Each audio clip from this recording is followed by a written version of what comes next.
All right, it is time to welcome Ken Dubuc to the stage.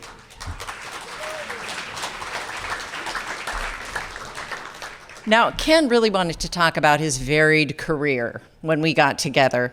And I'm going to start at the most current career, and I'm just going to work my way backwards because he's done a lot. He's done a lot. Most recently, you may know that Ken has studied and become a very successful brain surgeon.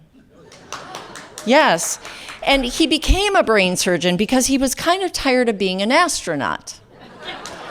He said, being an astronaut, there were all those stars and all those planets, but he became an astronaut after he got tired of working as a deep sea diver in the world's oceans. And it turns out he was one of those ones that wore like the diving helmet, and he dove in oceans from the Arctic to the Antarctic. He was inspired to become a deep sea diver after working in the fish department of a local pet store.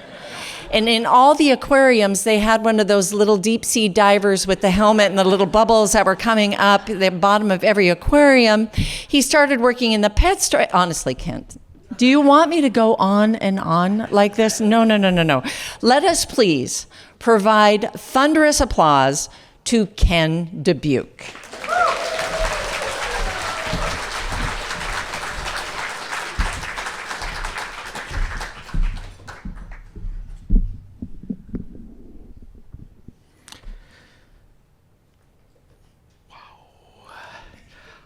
I like English muffins.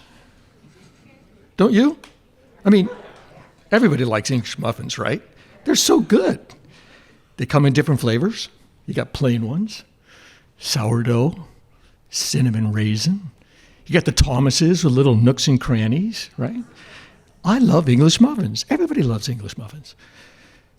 But the thing about English muffins is that if you take one out of the bag right away and eat it, they're not very good. English muffins really need to be toasted, don't they? I mean, it's amazing. It's something that's so good, but if it's not toasted, they're not very good. And which makes you think about the toaster, right? I mean, it's such a simple little device. You put the English muffin in, it's not very good. You take the English muffin out, it's delicious. We shouldn't call them toasters. We should call them tasterizers or something. Anyway, but the toaster. I've got one, you've got one, we've all got toasters. We don't really think much about them, do we? I'll bet the last time you got a toaster, you went to the toaster store, you brought it home, took it out of the box, put it on the counter, plugged it in, just started using it, right? I'll bet you never even read the directions.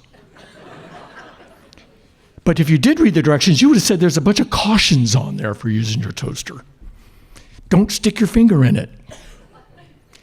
Don't take the English muffin out with a fork. I think that's good advice. And if you read all the way down to the bottom of those warnings, it says, do not use in bathtub. I think that's particularly good advice, don't you? Now, I'm going to tell you why. Now, if you haven't figured it out yet, either from my name or from how I look or from my very thick accent, I am Swedish. My mother was Swedish, my father was Swedish, my brother's Swedish, sister's Swedish, dog's Swedish, cat's Swedish. Grew up in Sweden, lived in Sweden all my life, until just very recently coming here. For those of you who aren't aware, Sweden is in Northern Europe. It goes Finland, Norway, Sweden, Guatemala, up there. And also for those of you who don't know, well, growing up in Sweden anyway, it's a beautiful country. And as a kid, we had great fun. We used to sneak into the IKEA factory, and we'd take parts out of the bookcase box and put them into the TV stand box. And we'd take a part out of this box, and we'd take extra parts out of this one and put extra parts in that one, and we'd switch the directions and stuff. It was great fun in Sweden. If you've ever put something together from IKEA, well, I'm sorry, but we had fun. Anyway, growing up in Sweden, great place. Swedes, if you're not aware of it, are very safety-conscious people. Look at the Volvo, safest car on the road, Swedish. I know this because I used to work for the Swedish Consumer Product Safety Commission, the CPSC. So at the CPSCS, what we used to do is we used to test things like toys and tools and appliances and stuff like that, make sure they were safe, and then we would write the safety instructions for them. And I worked in the small appliance division. We had a nice little team. It was myself and a guy named Sven, a lady named Alice, and we would work on small appliances like toasters, hair dryers, curling irons, and things like that. We'd test them, make sure they were safe, and then we would write the safety directions for them. And it was a great job. And at the CPSCS PC, they had beautiful grounds there. And there were manicured lawns, and they had big reflecting pools and fountains with water that shot hundreds of feet up in the air. It was a great place to work. And at night, we'd go out there, and we'd have beer, and we'd eat Swedish meatballs and just kind of hang out, right? And one night I was there, and I was sitting there, and I was tinkering with a toaster, and I dropped the toaster into the water of this reflecting pool. It was kind of a misty kind of night, and it was one of the pools that was next to one of the fountains that shot water way up into the air. And when the toaster went in the water, all these sparks shot out, and the sparks reflected on the mist in the air, and they made this kind of cool little light show. And Sven and Alice and I were all kind of going, oh, that was cool. So the next night, it was kind of a foggy, misty night. We brought a couple of toasters and a microwave, and we tossed them in, and the lights went up in all these different colors and reflected in the mist in the sky. It was so cool. Well, at the CPSCS we had this big warehouse full of stuff that we'd been testing.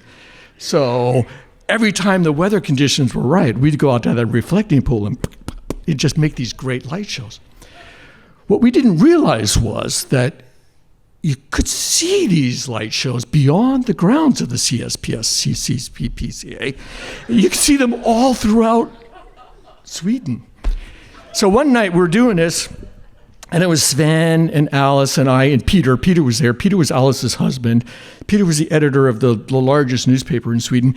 And we're sitting there tossing stuff. And Alice said, Ken, you're a creative guy. You can come up with a better name for this than just the CPSCA light show.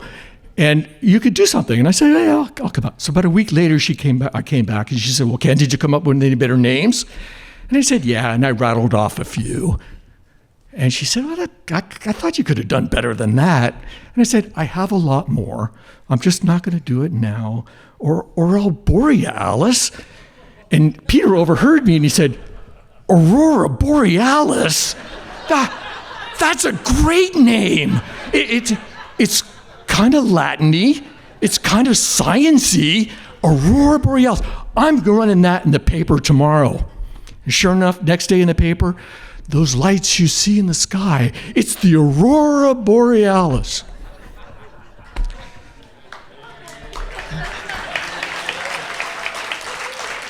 Now, I'm a humble guy. I don't like to take credit for stuff, especially when it has kind of a worldwide, global sort of impact. But in this case, I'm going to tell you, next time you have a hankering for an English muffin, and you pull out your toaster, your tasterizer, and you put it on the counter, and you put that English muffin in, and you push the button. Read the directions. Way down at the bottom, where it says, do not use in bathtub, that's me. That's all me.